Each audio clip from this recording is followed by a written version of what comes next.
आप अपनी आंखों को बंद कीजिए और इमेजिन कीजिए कि आप एक ऐसे इंसान हैं जो एक हादसे का शिकार हो गए हैं और एक ऐसी जगह पहुंच गए हैं जहां आपका कोई अपना नहीं है। आपके पास ना भूख मिटाने के लिए खाना है और ना ही अपनी प्यास बुझाने के लिए पानी है, ना ही वापस घर आने की कोई उम्मीद है और आपका दिमाग धीरे धीरे काम करना बंद कर रहा है। ऐसी जगह आपके लिए 438 दिन सर्वाइव करना कितना दर्दनाक और मुश्किल होगा। अब अपनी आंखें खोलिए और भगवान को थैंक्स बोलिए कि ये सिर्फ इमेजिनेशन था, ये सिर्फ आपकी कल्पना थी। लेकिन आज जो मैं आपको इस वीडियो में बताने जा रहा हूँ वो जूस सैल्वाडोर एल्वारंगा की जिंदगी और मौत के बीच के सफर की रियल कहानी है। 17 नवंबर 2012 ये वो तारीख है जब एल्वारंगा मैक्सिको के एक गांव से निकलकर गहरे समुद्र में अपने दोस्त के साथ मछली पकड़ने उतर गया। और मैं आपको बता दूं कि जिस समुद्र में एल्वारंगा उतरा था वो दुनिया का सबसे बड़ा सागर था, प्रशांत महासागर। और प्रशांत महासागर कितना बड़ा है इसका अंदाजा आप इस बात से लगा सकते हैं कि इस पृथ्वी पर जितना भी रेगिस्तान,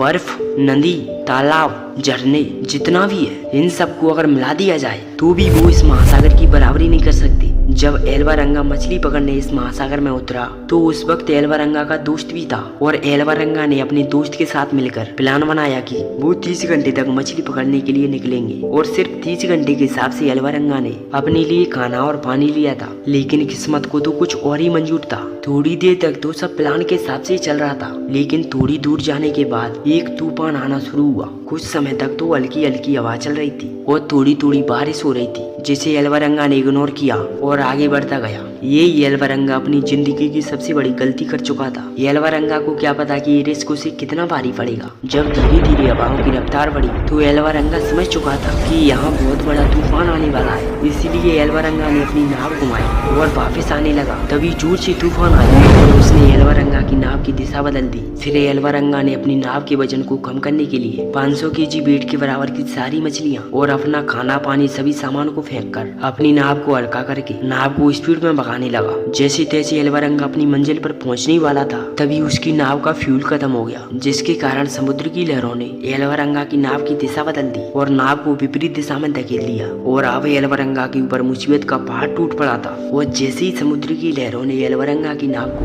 विपरीत दिशा में धकेला तो एल्वारंगा के ऊपर मुसीबत का पहाड़ टूट पड़ा था, क्योंकि नाव के वेट को कम करने के लिए एल्वारंगा ने अपने खाना और पानी को मछलियों के साथ समुद्र में फेंक दिया था। और अब ना इनके पास खाने के लिए खाना था और ना पीने के लिए पानी था और ना ही समुद्र के किनारे से संपर्क करने का कोई तरीका। अब दुनिया के सबसे बड़े समुद्र में एल्वारंगा की नाव विपरीत दिशा में आगे बढ़ती जा रही थी। एक दिन बीत गया, 2 दिन बीत गए, भूख बढ़ती जा रही थी पर खाना खाने के लिए कोई साधन नहीं था। तो एल्वारंगा और उसका दोस्त समुद्र से कछुए और मछली जैसे जीवों को पकड़ते और उसके मांस को कच्चा ही खाते। उनके पास पानी नहीं था तो वो बारिश के पानी को पीते थे, क्योंकि समुद्र का पानी खारा था। कुछ समय बारिश का पानी नहीं था तो इन्हें कछुए का खून और अपनी पेशाब तक पीनी पड़ती थी। करीब 4 महीने के बाद एल्वारंगा का दोस्त कच्चे मांस को खा कर तंग आ गया था और फिर उसने मांस को खाने से मना कर दिया, जिसके कारण भूख से उसकी डेथ हो गई। लेकिन एल्वारंगा ने जिंदा रहने के लिए सब कुछ जारी रखा और अब एल्वारंगा अपनी शुरुआती बिंदु से 10,000 किलोमीटर की दूरी पर था। और अब एल्वारंगा अपनी आंखों से आसमान में टिमटिमाते तारों को इस उम्मीद से देखता रहता था कि कोई उसकी मदद के लिए आएगा। कई दिन गुजरते गए, तभी अचानक एल्वारंगा की नजर एक शिप पर पड़ी। तो एल्वारंगा उसे जोर जोर से आवाज लगाता है और अपने हाथों का इशारा करता है, लेकिन नाव बहुत छोटी थी और शिप बहुत बड़ी थी,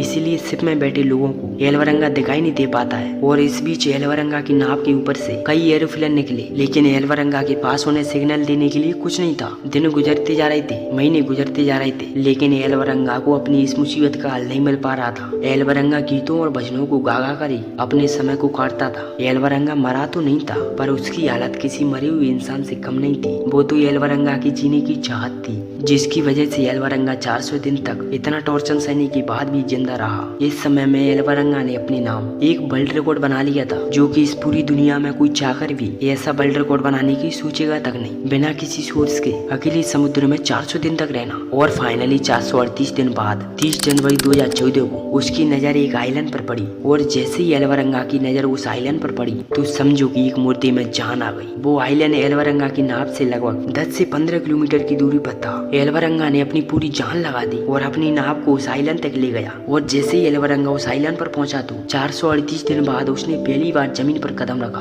और जैसे ही एल्वारंगा ने जमीन पर कदम रखा तो वो गिर गया। क्योंकि उसके पैरों में सूजन आ गई थी। उसकी आंखों की रोशनी काफी कम हो गई थी। एल्वरंगा के अंदर इतनी एनर्जी नहीं थी कि वो अब चल सके। इसीलिए एल्वरंगा वहीं किनारे पर गिर गया क्योंकि उसकी बॉडी उसके कंट्रोल में नहीं थी। थोड़ी देर बाद कुछ लोगों की नजर एल्वरंगा पर पड़ी तो वो दौड़कर एल्वरंगा के पास आए और जब पास आकर उन्होंने एल्वरंगा की कंडीशन को देखा तो वो डर गए क्योंकि एल्वरंगा की कंडीशन काफी खराब हो चुकी थी। इसीलिए उन्होंने तुरंत पुलिस को कांटेक्ट किया और एल्वरंगा को हॉस्पिटल में भिजवा दिया। कुछ दिनों तक एल्वरंगा का ट्रीटमेंट चला। फिर एल्वरंगा ठीक हो गया और ठीक होने के बाद एल्वरंगा जब अपने परिवार के पास गया तो सभी की आंखें फटी की फटी रह गईं क्योंकि वो सभी मान चुके थे कि एल्वरंगा अब इस दुनिया में नहीं रहा। लेकिन एल्वरंगा के पहुंचने के बाद सबसे ज्यादा खुशी उसके माता पिता और उसकी 14 साल की बच्ची को हुई। तो ये थी कहानी इस एल्वरंगा की जो 438 दिन तक अपने दम पर इतने विशाल समुद्र में जिंदा रहा। दोस्तों ये कहानी हमें बहुत ही डीप मैसेज देती है। ये कहानी हमें 3 चीज सिखाती है। फर्स्ट,